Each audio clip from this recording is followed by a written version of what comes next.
విజయ్ అనే ఓ వ్యక్తి తాను ఎంతగానో ఇష్టపడ్డ ఓ అమ్మాయితో పెళ్లి కుదుర్చుకోబోతూ ఉండగా ఆ అమ్మాయి ఫ్యామిలీకి విజయ్ ఓ కండోమ్ ఫ్యాక్టరీలో మేనేజర్గా పనిచేస్తున్నాడని తెలియడంతో ఆ పెళ్లి క్యాన్సిల్ అవుతుంది. దీనితో అతను ఇక అదే కండోమ్ ఫ్యాక్టరీలో పనిచేస్తూ ఉన్నట్లయితే తనకి ఈ జన్మలో పెళ్లి కాదని భావించి అతను ఆ జాబ్కి రిజైన్ చేస్తాడు. ఎందుకంటే ఆ సమయంలో అలాంటి కండోమ్లను తయారు చేసే కంపెనీలో పనిచేయడం మంచిది కాదనే రూమర్ ఉండేది. ఆ కంపెనీ ఓనర్ లాంబా విజయ్ను రిజైన్ చేయవద్దు అని రిక్వెస్ట్ చేస్తాడు. అయితే విజయ్ తాను పెళ్లి చేసుకోవాలని బలంగా ఫిక్స్ అయ్యాడు.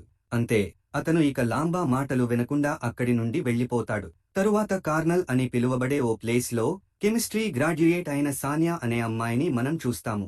ఆమెకు ఉద్యోగం లేదు. కాబట్టి ఆమె తన సమయాన్ని మొత్తం కెమిస్ట్రీ సబ్జెక్ట్ను ప్రైవేట్ ట్యూషన్ ద్వారా టీచ్ చేస్తూ ఆమె చుట్టుపక్కల పిల్లలతో బెట్టింగ్స్ వేస్తూ గడిపేది. సానియా తల్లి ఆమె ఉద్యోగం గురించి ప్రస్తావించినప్పుడు రేపు ఖచ్చితంగా తాను ఉద్యోగంతోనే తిరిగి వస్తానని సానియా తన తల్లితో ఛాలెంజ్ చేసి వెళ్తుంది. మరుసటి రోజు సానియా ఇంటర్వ్యూ కోసం బస్లో వెళ్తూ ఉండగా రిషి అనే వ్యక్తి తాను కూర్చున్న సీట్ను ఆమెకు ఇస్తూ ఓ మంచి వ్యక్తిగా ఆమెకు పరిచయం అవుతాడు. అయితే సానియా రిషి తనని టీజ్ చేస్తున్నాడని అపార్థం చేసుకుంటుంది. తరువాత ఆమె వెళ్లిన ఇంటర్వ్యూలో రిజెక్ట్ అవుతుంది.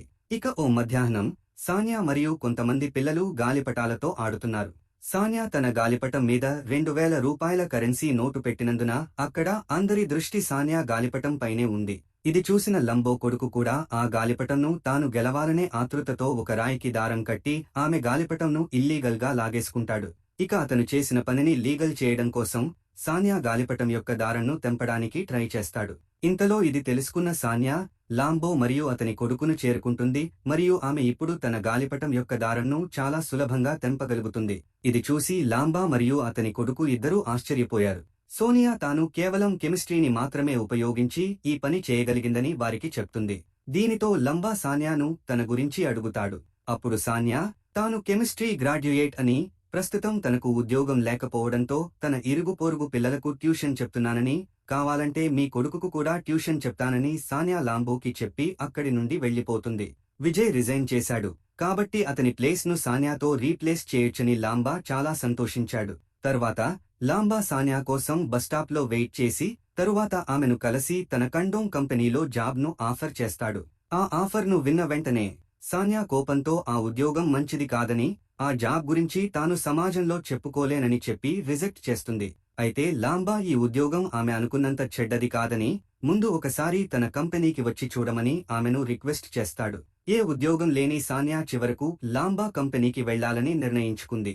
ఆమె అక్కడికి వెళ్లిన తర్వాత లాంబాతో తాను ఉద్యోగంలో చేరాలంటే తనకు నెలకు 50,000 జీతంతో పాటు తాను ఈ కంపెనీలో పనిచేస్తున్నట్లు ఎవరికీ తెలియకుండా తన ఐడెంటిటీని సీక్రెట్గా ఉంచాలని చెప్తుంది.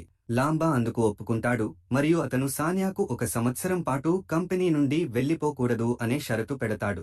ఈ కండిషన్స్కు ఇద్దరూ ఒప్పుకుంటారు. ఆ తర్వాత సానియా సంతోషంగా ఇంటికి వెళ్లి తనకు నెలకు 50,000 జీతంతో అంబ్రెల్లా కంపెనీలో క్వాలిటీ కంట్రోల్ హెడ్గా మంచి జాబ్ వచ్చిందని తన తల్లికి చెప్తుంది. ఇది విని తన తల్లి చాలా సంతోషించింది. దీనితో సానియా మరుసటి రోజు కాంట్రాక్ట్పై సంతకం చేసిన వెంటనే తాము తయారు చేసిన కండోమ్ల క్వాలిటీను సానియా కంటిన్యూ చేయాలని లాంబా ఆమెకు ఎక్స్ప్లెయిన్ చేశాడు. కండోమ్లు అవసరాలకు అనుగుణంగా ఉన్నాయో లేదో నిర్ధారించుకోవడానికి గాలి మరియు నీరు చొరబడని పరీక్షలు లాంటి మొదలైన వాటిని సానియా చెక్ చేయాల్సి వస్తుంది.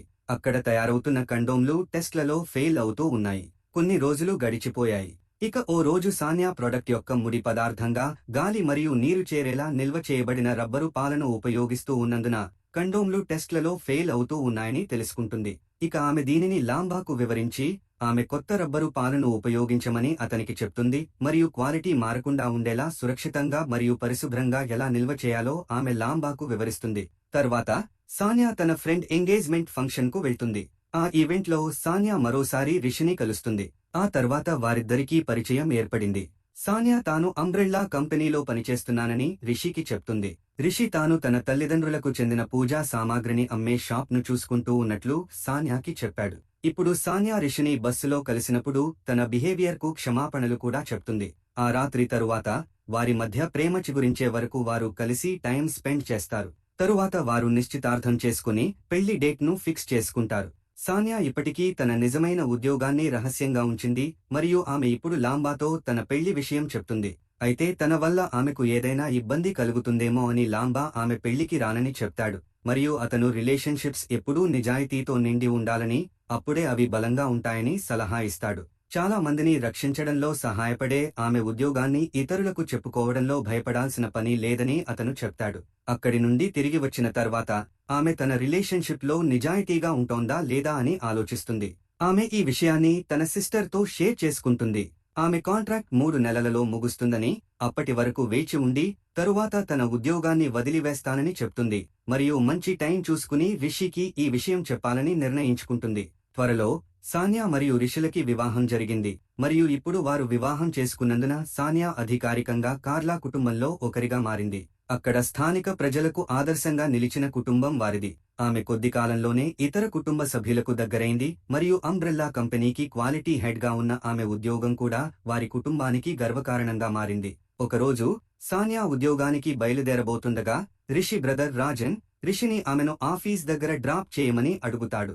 అప్పుడు సానియా తన భర్తకు తన అసలు ఉద్యోగం తెలుస్తుందని భయపడి ఆమె ఒంటరిగా వెళ్లగలనని రాజన్ను ఒప్పించడానికి ప్రయత్నించింది. కాని రాజన్ పట్టుబట్టడంతో రిషి ఆమెను ఆఫీస్కి తీసుకువెళ్లేందుకు రెడీ అవుతాడు.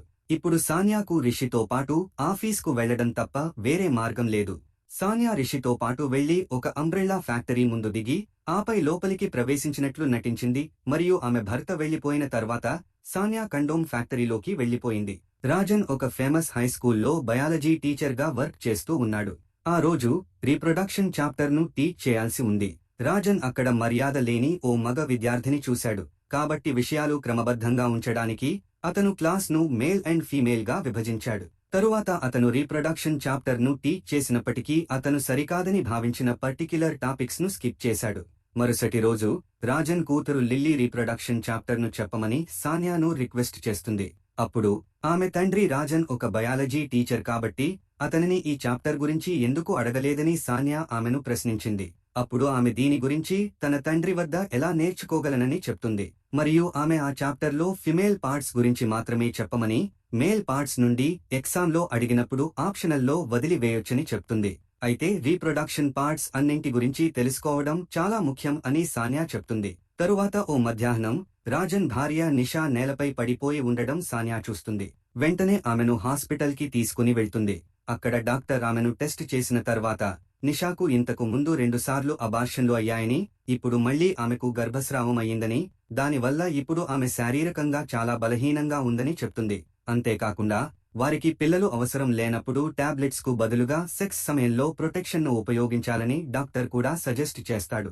టాబ్లెట్స్ వల్ల ఆమె ఆరోగ్యం పూర్తిగా దెబ్బతింటుందని మరియు అది ఆమె ఆరోగ్యానికి ప్రమాదకరం అని చెప్తుంది. డాక్టర్ వెళ్లిన తర్వాత సానియా నిషాను కలుస్తుంది. ఆమె తమకు పిల్లలు సరిపోతారని భావించి అబార్షన్లు చేయించుకున్నానని చెప్తుంది.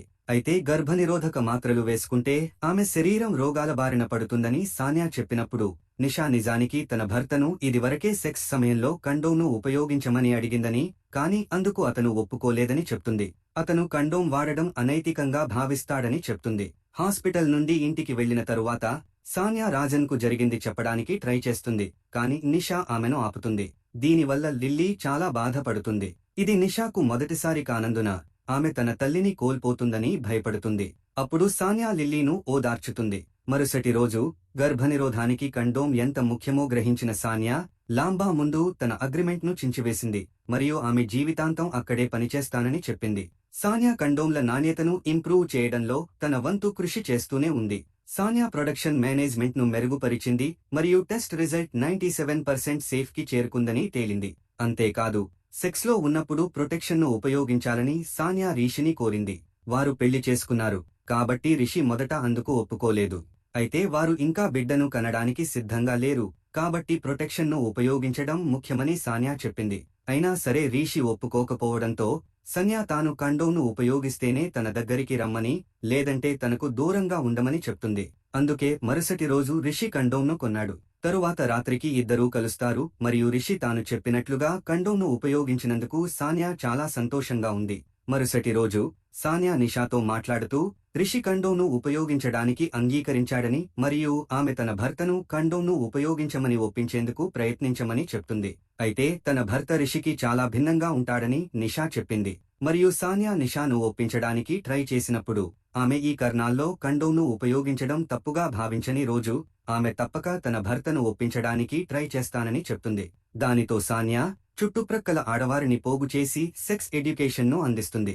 ఎక్కువ గర్భనిరోధక మాత్రలు తీసుకోవడం వల్ల శరీరానికి హాని కలుగుతుంది కాబట్టి సంభోగం సమయంలో ప్రొటెక్షన్ను ఉపయోగించడం చాలా ముఖ్యమని సానియా వారికి కండోమ్ యొక్క ఇంపార్టెన్స్ను చెప్తుంది. దీనితో వారు తమ భర్తలను కండోమ్ వాడగలిగితేనే తమ వద్దకు రమ్మని, లేదంటే దూరంగా ఉండమని చెప్తారు. దీనితో వాళ్ల భర్తలు కండోమ్లు కొనడం కోసం మెడికల్ షాప్పై ఎగబడ్డారు. దీనివల్ల లాంబా కంపెనీకి సేల్స్ పెరిగాయి. మరోవైపు రాజన్ మాదిరిగానే ఉన్న మెడికల్ షాప్ యజమాని కండోమ్లు కొనుగోలు చేసే వ్యక్తుల సంఖ్య తనకు నచ్చలేదని కోపంగా ఉన్నాడు. అందుచేత భర్తలు నాయకులు కాబట్టి భార్యలకు ఎప్పుడూ లొంగకూడదని వారిని రెచ్చగొట్టాడు. అప్పటినుండి రక్షిత సంభోగం కోసం తమ భార్యల ఆహ్వానాలను భర్తలు తిరస్కరిస్తారు. వారు బయట కూడా ఆ ఆనందం దొరుకుతుందని తమ భార్యలకు చెప్పారు. దాంతో వారు టెన్షన్తో ఈ విషయం గురించి సానియాకి ఫిర్యాదు చేశారు. సానియా వారిని ఒప్పించడానికి ప్రయత్నించింది, కానీ వారు రిస్క్ తీసుకోవడానికి ధైర్యం చేయలేదు.